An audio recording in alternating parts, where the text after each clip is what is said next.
முதலமைச்சர் சொன்னது தமிழ்நாடு இன்றைக்கு மத்திய அரசிடமிருந்து அவுட் ஆஃப் கண்ட்ரோல்ல போயிடுச்சு அப்படின்னு சொல்லியிருக்காங்க. என்னை பொறுத்த மட்டிலும் உங்களுடைய உழைப்பும் நம்முடைய உழைப்பும் சேர்ந்து 2026 திமுக தமிழ்நாட்டிலிருந்து அவுட் ஆஃப் கண்ட்ரோலாக போக வேண்டும் என்பதுதான் என்னுடைய எண்ணமும் செயலுமாக இருக்கு.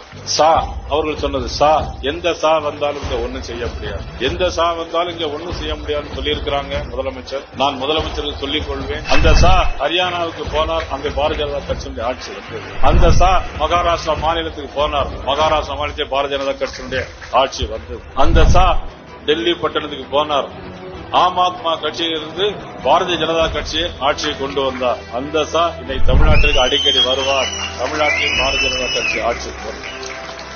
திருநெல்வேலினா அல்வா, மணப்பாறை முறுக்கு, மைசூர் பாகு, திண்டுக்கல் பூட்டு. ஆனால் 2026 இந்த ஆட்சிக்கு போட வேண்டும் நாம் எல்லோரும் சேர்ந்து பூட்டு.